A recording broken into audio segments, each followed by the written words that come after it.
주시는 말씀은 창세기 32장 13절부터 32절까지입니다. 창세기 32장 13절부터 32절까지 말씀을 한 절씩 교독하겠습니다. 야곱이 거기서 밤을 지내고 그 소유 중에서 형 에서를 위하여 예물을 택하니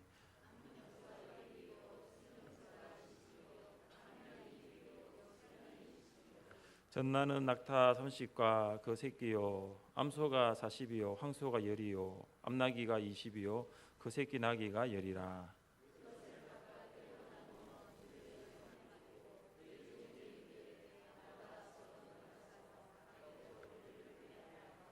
그가 또 앞선 자에게 명령하여 이르되 내 형 에서가 너를 만나 묻기를 내가 누구의 사람이며 어디로 가느냐 내 앞의 것은 누구의 것이냐 하거든.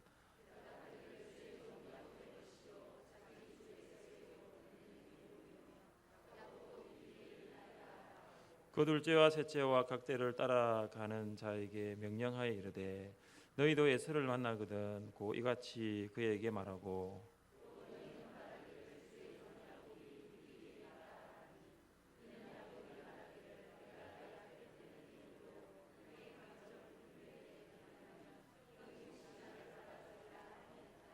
그 예물은 그의 앞서 보내고 그는 무리 가운데서 밤을 지내다가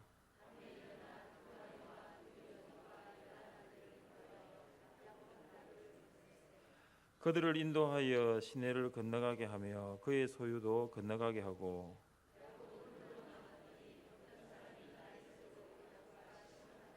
자기가 야곱을 이기지 못함을 보고 그가 야곱의 허벅지 관절을 치매 야곱의 허벅지 관절이 그 사람과 씨름할 때에 어긋났더라.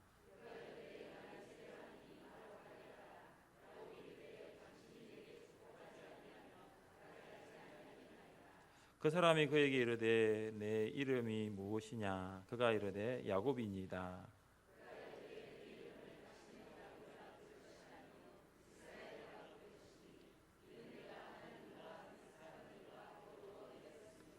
야곱이 청하여 이르되 당신의 이름을 알려주소서. 그 사람이 이르되 어찌하여 내 이름을 묻느냐 하고 거기서 야곱에게 축복한지라.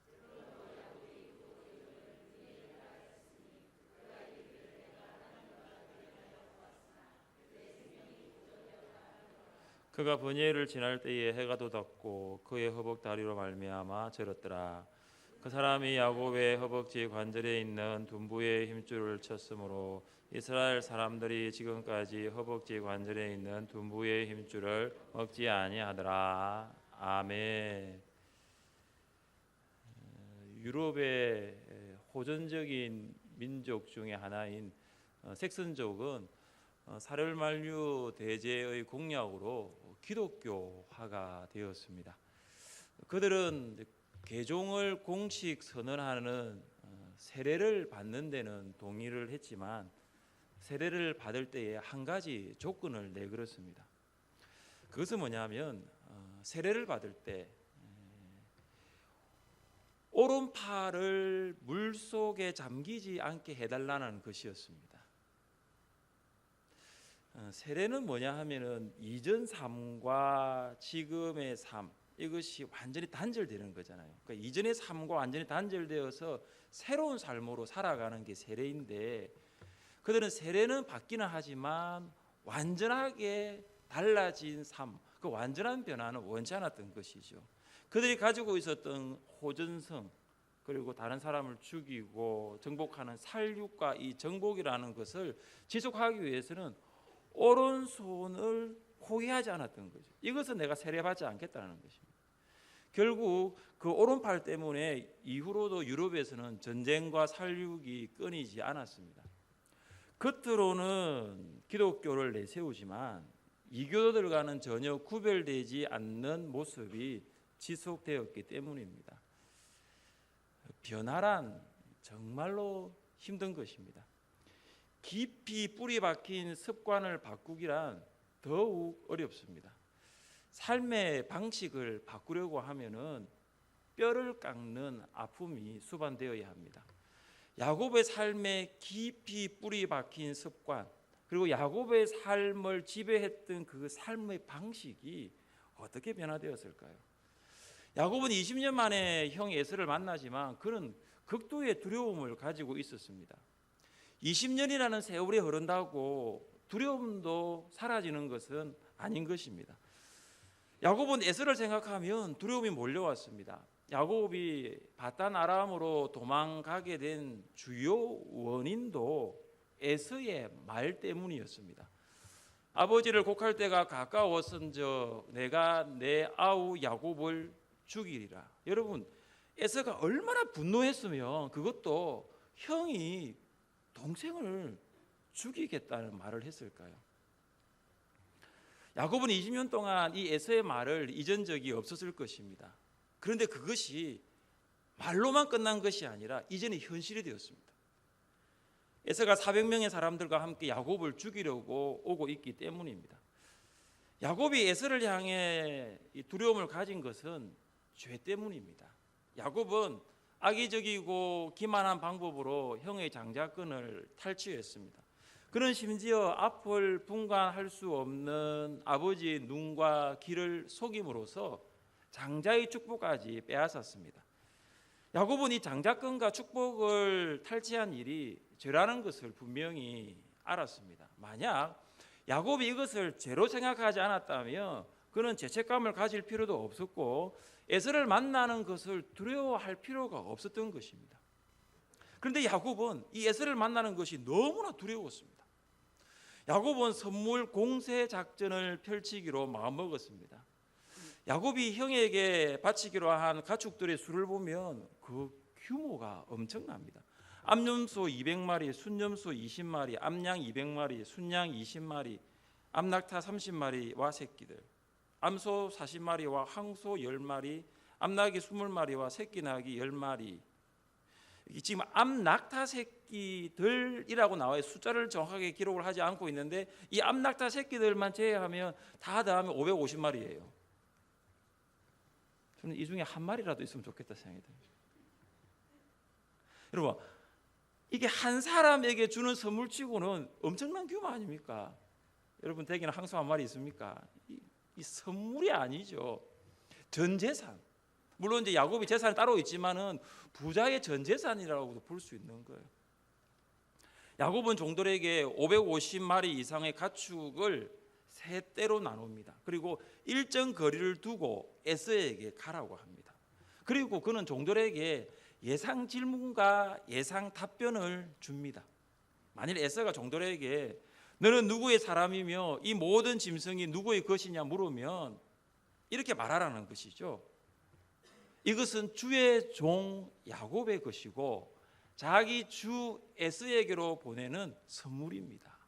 그러니까 에서를 주라고 지금 부르고 있거든요. 그리고 야곱은 우리 뒤에 있습니다. 이렇게 이야기를 하라고 했습니다. 야곱은 에서가 이 엄청난 규모의 선물을 받으면 복수하겠다는 마음이 풀어지고 아마 나를 좀 용서해 주지 않을까 그런 기대를 했습니다. 그런데 이런 규모의 선물도 야곱을 압박하는 두려움, 그 야곱을 짓누르고 있는 그 죄책감을 해결할 수는 없었습니다. 돈으로는 죄를 깨끗하게 할 수가 없습니다. 돈으로는 죄책감을 해결할 수 없습니다. 돈은 문제 해결의 열쇠가 되지 못한다는 것입니다. 인간적인 방법으로는 문제를 해결할 수 없습니다. 그래서 우리는 돈을 의지하는 것이 아니라 하나님을 의지하고 사람의 방법이 아니라 하나님의 인도하심을 온전히 의지해야 될 줄 믿습니다. 야곱은 종들도 보내고 선물들도 보냈습니다. 에서의 마음을 돌이키기 위하여 20년 동안 모았던 그 가축들을 떠나보내는 야곱의 심정이 어땠을까요? 참 여러 가지가 복잡했을 것입니다. 그래서 잠이 안 왔습니다. 그는 일어나 이제 두 아내와 두 요정과 11아들을 인도하여 야복강을 건너게 했습니다. 그리고 남아있는 그의 소유도 다 건너도록 했습니다. 이제 야곱이 할 수 있는 일은 다 했어요. 종들도 보내고 선물도 보내고 아내와 여종들도 아내와 아들들도 보내고 소유도 다 건너 보냈어요. 그런데 여전히 그에게 두려움은 없어지지 않았습니다. 여전히 두려운 거예요. 만약 그가 두려워하지 않았다면 그도 야복강을 건넜을 거예요. 그에게 두려움이 있기 때문에 그는 홀로 남았습니다. 가족의 생명과 심지어 자신의 생명조차 잃어버릴 수 있다는 이 두려움이 야곱의 어깨를 짓눌렀습니다. 형과 아버지를 속였던 그 죄책감이 너무나 컸습니다. 야곱의 입장에서는 이 순간은 절체절명의 자기 인생에 있어서 가장 큰 위기 순간입니다. 편안하게 잠을 잘 수가 없습니다. 두려움과 죄책감으로 사로잡힌 야곱은 씨름을 하듯 간절히 하나님께 매달렸습니다. 창세기 저자는 기도를 이야기를 하지 않고 이 기도를 다른 단어로 씨름이라고 비유했습니다. 여러분 씨름 해보신 적 있습니까? 씨름한 거 보신 적은 있으시죠? 어떻게 하십니까? 상대방을 이기려고 막 붙잡지 않습니까? 절대 놓지 않습니다. 이 정도가 상대방을 이제 쓰러뜨리려고 모든 힘을 집중하였어요. 그리고 거기에 쏟아붓는 거예요. 야곱과 씨름한 대상은 하나님이셨습니다. 하나님이 야곱을 직접 찾아오신 것입니다. 야곱이 두려움과 죄책감으로 사로잡혀 있을 때에 하나님이 그를 찾아오셨습니다. 하나님은 야곱을 포기하지 않으시고 아주 특별한 방법, 아주 비상한 방식으로 찾아오셨습니다. 야곱은 인생의 중요한 고비마다 하나님과 대면하는 일을 경험했습니다. 가나안을 떠나서 바단 아람으로 갈 때에도 베델에서 하나님을 만났습니다. 이제는 가나안으로 다시 돌아가려고 하면 다시 또 하나님을 만났습니다. 하나님을 만나는 순간은 절망의 순간이 아니라 승리의 순간입니다. 하나님을 만나면 어떤 절망도 승리로 바뀝니다. 여러분 인생의 중요한 고비를 혹시 만났습니까? 인생의 고비는 하나님을 만나는 시간입니다. 하나님을 만나면 인생의 어떠한 고비도 절망이 아니라 승리가 될 것입니다. 야곱은 종들에게 재산을 보내고 아내들과 자녀들과 그의 모든 소유를 보냈습니다. 인간적인 방법으로 두려움과 죄책감의 문제를 해결하려고 해도 평안과 문제 해결은 전혀 보이지가 않았습니다. 야곱은 밤새도록 하나님께 기도했습니다. 야곱은 밤을 새서 하나님 앞에서 생명을 건 필사적인 기도를 하였습니다. 야곱은 죽을 각오를 하고 기도를 했습니다. 더 이상 물러설 곳이 없습니다. 더 이상 야곱이 할 수 있는 일은 기도 외에는 없습니다. 우리가 사방이 가로막혀 있고 내가 할 수 있는 일이 정말로 기도밖에 없다면 기도에 매달립니다. 정말로 하나님께 매달립니다. 수술을 하고 어떻게 해서 문제를 해결해 보려고 했는데 그조차도 안 되면은 하나님 살려달라고, 하나님 도와달라고 하나님을 찾을 수밖에 없어요. 지금 야곱이 그런 상황이에요. 자기가 할 수 있는 일은 다 했습니다. 형님 마음 돌이키려고 선물 보내고 이제 종들도 보내고 자녀하고 남은 소유 다 보냈는데 문제 해결이 안 되는 거예요. 하나님밖에 없는 거예요. 하나님 도와달라는 거죠. 하나님 나를 살려달라는 거예요. 여러분 우리가 기도하지 않는 이유는 아직도 믿을 구석이 있고 믿을 사람이 있고 믿을 건덕지가 있고 그래서 기도 안 하는 거예요. 정말로 우리가 하나님밖에 없으면 이불 들고 와서 본당에서 철야기도 할 수밖에 없어요. 여러분 정말로 그렇습니다. 우리가 신앙 가운데 살아가고 있는데 그래도 우리가 뭔가 해결할 수 있는 힘이 있기 때문에 버티고 있는 거지, 야곱처럼 이제는 모든 것이 가로막혀 있고 할 수 있는 일은 기도밖에 없으면 밤을 새서 기도하는 거예요. 씨름한 상대는 자기가 야곱을 이기지 못함을 보고 야곱의 허벅지 관절을 쳐서 위골시켰습니다. 야곱이 허벅지 관절을 위골되었을 때에 아마 그는 이 몸의 중심을 잡지 못했을 거예요. 주저앉아 버렸을 것입니다. 하나님이 생명의 근원처럼 있는 그 힘의 근원으로 보이는 허벅지 관절을 치신 거예요. 근데 야곱이 이 허벅지 관절이 위골되고 주저앉으면서까지 붙들고 있던 하나님을 놓지 않았던 거예요. 야곱은 축복하지 아니하면은 가게 할 수 없다고 했습니다. 왜 그럴까요? 처절하거든요. 하나님 이 문제 해결해 주지 아니하시면 하나님 저는 살아갈 수 없다는 것을 야곱이 알았습니다. 인생의 문제를 내게 해결할 수 없다는 것을 야곱이 알았어요. 그래서 끝까지 하나님을 놓지 않고 붙들었던 것입니다. 야곱은 하나님을 끝까지 붙들었어요. 하나님은 야곱에게 이름을 물었습니다. 내 이름이 무엇이냐? 야곱이 대답했습니다. 야곱입니다. 여러분, 야곱의 뜻이 무엇입니까? 발꿈치를 잡은 자. 다른 사람에게는 지고는 살 수 없는 자가 야곱이었어요. 모든 수단과 방법을 다 동원했어도 경쟁에서 반드시 이겨야 되는 사람이 야곱이었어요. 이기기 위해서는 사기, 속임수는 기본이었습니다. 그가 바로 야곱입니다. 그런데 하나님께서 야곱에게 무엇이라고 말씀하십니까? 우리 28절을 함께 읽겠습니다. 그가 이르되 내 이름을 다시는 야곱이라 부를 것이 아니요 이스라엘이라 부를 것이니 이는 내가 하나님과 및 사람들과 겨루어 이겼음이니라. 아멘. 하나님은 야곱을 이스라엘로 바꾸어 주셨어요. 하나님은 옛 이름 이 야곱 대신에 새 이름 이스라엘을 주신 거예요. 히브리인에게 이름은 한 존재의 신분과 전 인격을 대표하는 의미가 있습니다. 원래 야곱의 신분과 인격은 발꿈치를 잡은 자입니다. 야곱의 이름 안에는 교만이 덩어리처럼 있었고 사기, 속임수가 가득했어요. 교만과 속임수는 야곱의 본성이고 삶의 양식이었습니다. 그러나 야곱은 더 이상 속이는 자가 아니고 경쟁하는 자가 아니고 이제 이스라엘이 되었습니다. 여러분, 이스라엘은 무엇입니까? 하나님과 싸워 이긴 자예요. 지금까지 야곱은 사람과 싸워 이기기 위하여 발꿈치를 잡고 경쟁하며 속이고 살아왔습니다. 그런데 이제 야곱은 사람과 싸워 이기는 자가 아니라 하나님과 싸워 이긴 자, 승리자의 이름을 얻게 되었던 것입니다. 야곱은 속이는 자지만 이스라엘은 승리자입니다. 하나님과 싸워 이긴 자는 사람과의 싸움에도 이길 수 있습니다. 하나님이 그로 하여금 승리하게 하시기 때문입니다. 야곱은 더 이상 인간적인 계략에 의지하는 승리가 필요가 없습니다. 하나님이 야곱으로 승리하게 할 것입니다. 하나님은 야곱으로 속이는 자가 아니라 승리자로 인도하실 것입니다. 야복강 나루토에서 밤을 새워 하나님과 씨름한 철야기도, 이 기도가 야곱의 인생을 바꾸었습니다.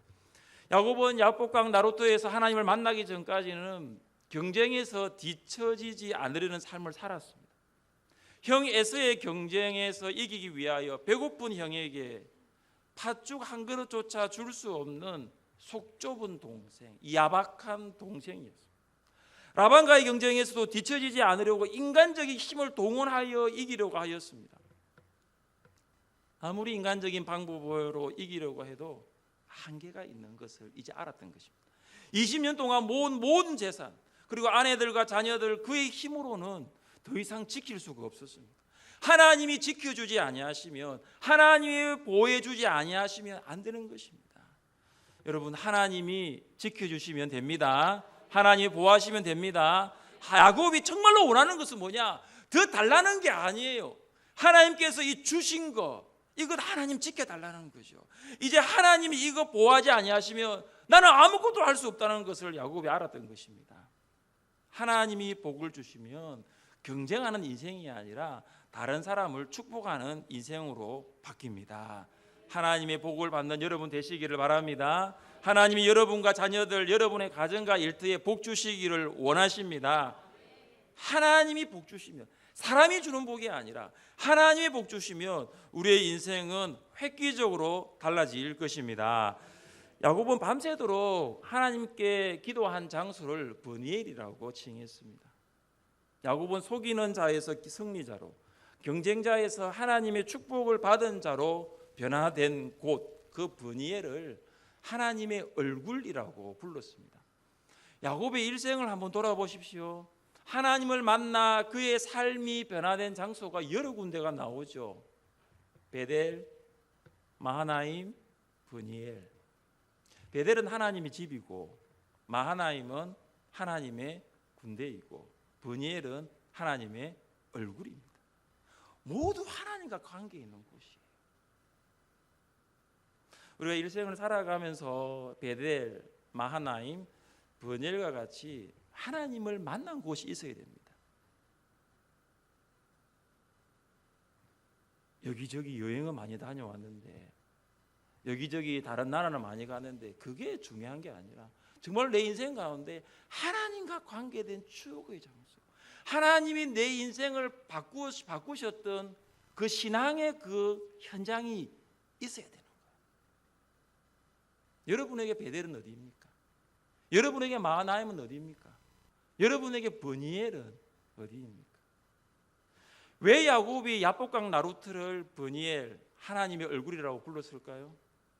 야곱이 하나님을 가장 가까이에서 만나고 교제했기 때문입니다. 우리는 얼굴을 서로 대면하지 않고서는 내가 누구를 만났다, 교제했다라고 말하지 않잖아요. 비대면은 진정한 의미에서 교제라고는 할 수 없습니다. 얼굴과 얼굴로 만나는 것이 교제입니다. 여러분, 하나님과 교제하고 있습니까? 하나님과 교제할 수 있는 절호의 기회가 언제일까요? 고독할 때입니다. 홀로 있을 때. 혼자 있지 아니하면 하나님을 만나는 것이 정말 어려워요. 그래, 내가 혼자 있을 때, 나만 남겨져 있을 때, 나 혼자 있을 때, 그때가 하나님을 만나는 시간입니다. 하나님이 그때 여러분을 찾아오십니다. 야곱이 에서로 인하여 두려워하지 않았고 죄책감으로 마음이 짓눌리지 않았다면 하나님께 매달리거나 기도하지 않았을 것입니다. 야곱의 두려움, 야곱에게 있는 그 죄책감은 브니엘에서 해결되었습니다. 두려움과 죄책감으로 가득했던 밤은 지나고 소망의 아침을 맞이하였습니다. 그러나 야곱은 위골된 허벅지 관절 때문에 다리를 절면서 걸을 수밖에 없었습니다. 저는 다리를 가진 야곱은 더 이상 자기가 원하는 길로 가지 못합니다. 이제는 하나님이 인도하시는 대로 가야 합니다. 하나님이 이끄시는 대로 가야 합니다. 야곱은 브니엘에서 하나님을 만나기 전에는 자기가 자신만만하게 자기에게 있는 그 교만으로 똘똘 뭉쳐져 있었어요. 그러나 이제는 새로운 이름 이스라엘로 하나님과 함께 이제 길을 걸어가야 하고 하나님과 같은 마음으로 동행해야 합니다. 허벅지 관절이 위골되기 전까지는 하나님보다 앞서 걸어갔다면 지금은 하나님의 뒤를 따라가야 되는 거예요. 아마 사람들은 쩔뚝쩔뚝 걸어가는 야곱의 모습을 보면서 그것은 저주라고 생각할 수 있을지 모릅니다. 그러나 야곱은 그것이 저주가 아니라 축복이고 은혜였습니다. 이것으로 하나님을 대면할 수 있었고 이것으로 다시 야곱이 아니라 이스라엘로 다시 태어날 수 있었기 때문입니다. 우리 말씀을 함께 읽겠습니다. 그러므로 도리어 크게 기뻐함으로 나의 여러 약한 것들에 대하여 자랑하리니 이는 그리스도의 능력이 내게 머물게 하려 함이라. 우리 안에 있는 이 약함은 결국 하나님의 능력을 깨닫게 되는 통로라는 것을 기억해야 합니다. 하나님이 그동안 인간적인 방법을 의지하며 살았던 야곱을 완전히 꺾으셔버렸어요. 이후로는 오직 하나님만을 의지하도록 만드셨습니다. 야곱은 허벅지 관절의 위골로 이제는 하나님을 의지하는 자가 되었습니다. 다리를 절면서 야곱은 나는 하나님을 의지하지 않고서는 살아갈 수 없는 연약한 자라는 것을 고백할 수밖에 없는 것입니다. 한 발자국 옮기는 것도 하나님의 은혜예요. 한 걸음 걸어가는 것도 하나님의 은혜라는 것이죠. 여러분은 육체의 소욕을 따르던 옛사람에서 성령의 소욕을 따르는 새 사람이 되었습니까? 여러분은 세상의 풍조를 즐기던 육의 사람에서 하나님의 나라를 소망하는 성령의 사람이 되었습니까? 여러분은 돈을 인생의 목적으로 살던 인생이 변화되어 하나님을 인생의 목적으로 살아가고 있습니까? 여러분은 그 사람보다 속 사람의 가치를 더 고귀한 가치로 여기면서 살아가고 있습니까? 여러분은 야곱입니까? 아니면 이스라엘입니까? 오늘 성령 기도를 통하여 버니엘에서 야곱이 이스라엘로 변화되었던 것처럼 이 성령 기도를 통하여 우리의 모습 안에, 우리의 안에 있는 이 야곱의 모습이 이스라엘로 변화될 수 있기를 주님의 이름으로 축복합니다. 함께 찬양하겠습니다. 찬양하실 때에 하늘의 문을